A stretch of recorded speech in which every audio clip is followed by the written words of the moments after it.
이러한 유언의 존재조차도 몰랐고 이런 유언이 좀 특이한 상황이 있다 이러면은 그 기산점 자체를 좀 달리 볼 수 있다는 그런 판례입니다. 저는 서울대를 졸업하고 사법고시를 합격한 후 대기업과 보험회사의 사내 변호사로 5년, 대한민국의 최고의 로펌이라고 하는 김앤장에서 10년간의 근무 경력을 가지고 있는 17년차 변호사입니다. 안녕하세요. 최혜원 변호사입니다.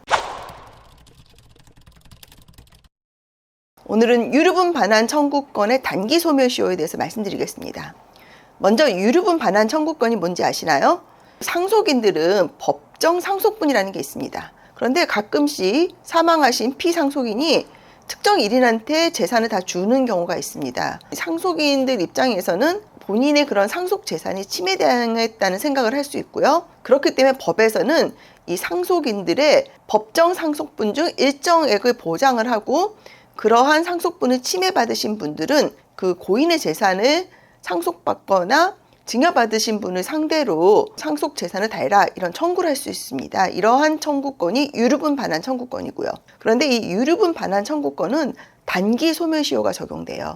즉 유류분 반환 청구권은 피상속인이 사망하고 본인이 받을 재산이 침해되었다는 것을 안 날로부터 1년 내에 이제 소송을 제기를 해야 되거든요. 그러니까 1년이라는 단기 소멸시효가 적용됩니다. 본인이 이제 재산을 침해당했다, 상속 재산을 그거를 안 날이 언제냐 이러한 기산점에 대해서 좀 법적 다툼은 종종 있고요. 다만 이제 일반적으로는 피상속인, 그 사망하신 분이 사망한 날로부터 1년 내에 제기를 해야 된다 이렇게 얘기를 하고 있습니다. 근데 이 판례 사안은 유언장에 대해서 좀 효력이 이슈가 있었어요. 그 최근에도 무슨 모 재벌의 유류분 반환 청구권 소송이 들어왔는데 재벌이 사망한 날로부터 한참 뒤에 들어왔기 때문에 소멸시효가 완성된 게 아니냐 이제 이런 기사를 제가 봤고요. 또 한편으로는 유언장의 존재를 뒤늦게 알았으면은 단기 소멸시효가 적용되지 않는 게 아니냐 또 이런 얘기도 있었습니다. 그래서 이 비슷한 사안인데요.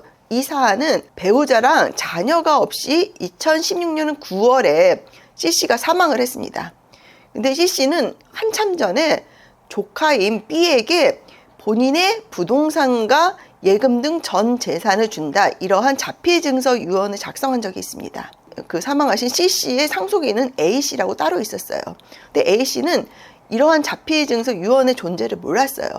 그러다가 뒤늦게 C씨의 재산을 B가 다 상속받았고 이러한 자필증서 유언이라는 게 있다는 걸 알았습니다. 그래서 A씨는 이 유언이 무효다 이런 소송을 2019년에 이제 제기를 했어요. 그때 이제 2019년경에 이러한 자필증서의 유언이라는 게 있다는 걸 알게 됐고 그 즈음에 이제 유언 무효 소송을 제기를 한 거죠. 그런데 이 유언 자체가 좀 특이했다 그래요. 자필증서 유언이기는 한데요. 비닐 코팅에 이렇게 보관을 하고 있었대요. 보통 이런 유언장을 비닐 코팅으로 보관을 하는 거는 되게 이례적이거든요. 왜냐면은 유언장은 향후 뭐 위조 이런 이슈가 있는데 이렇게 코팅으로 보관을 하면은 잉크나 뭐 필기구, 뭐 피랍 검사 등이 용이하지 않아요. 그렇기 때문에 위조 여부를 가리는 게 쉽지가 않습니다. 근데 어쨌든 이 유언장은 코팅이 되어 있었다 그럽니다. 그러니까 상속인이었던 A씨는 이 유언장 이상하다, 이거 가짜다 이러면서 유언 무효 확인의 소송을 제기를 한 거죠. 그러는 과정에서 결과적으로 유언은 유효하다는 판단을 받았습니다. 그게 21년 하반기로 받았거든요. 그랬더니 이 사람이 2021년 12월경에 유류분 반환 청구권을 제기를 한 겁니다. 그래서 이 유류분 반환 청구권의 단기 소멸시효 1년이 경과한 것인지 이것이 이 유류분 반환 청구권에서 중요한 쟁점으로 다루어졌습니다. 근데 법원은 사망하신 분은 2016년에 사망했고 이 자필증서의 존재를 알게 된 건 2019년. 2019년부터 최대한 양보를 해도 자필증서의 존재를 안 2019년부터 1년 내에 유류분 반환 청구권을 제기해야 되는 게 아니냐 이제 이런 이제 주장이 있었는데요.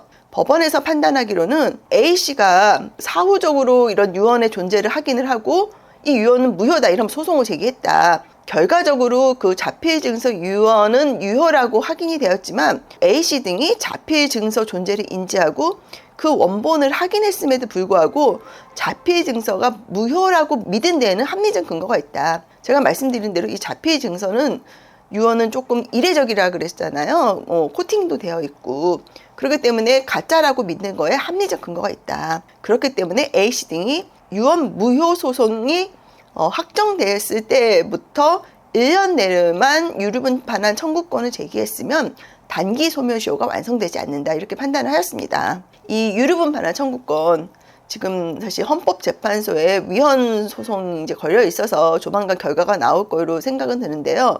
이 유류분 반환 청구권은 이게 시효가 너무 짧아요. 1년이에요. 그렇기 때문에 뭔가 사망을 하시고 상속 이슈가 있는데 특정인이 이제 상속 재산을 다 유증을 받았거나 아니면은 뭐 사전에 증여를 받았을 때 이 나머지 상속인들 입장에서는 이 유류분 반환 청구권을 고민을 할 수밖에 없어요. 근데 이렇게 너무 단기 소멸시효이기 때문에 소멸시효 완성으로 기각당하는 경우가 종종 있는데 이 사안과 같이 이러한 유언의 존재조차도 몰랐고 이런 유언이 좀 특이한 상황이 있다 이러면은 그 기산점 자체를 좀 달리 볼 수 있다는 그런 판례입니다.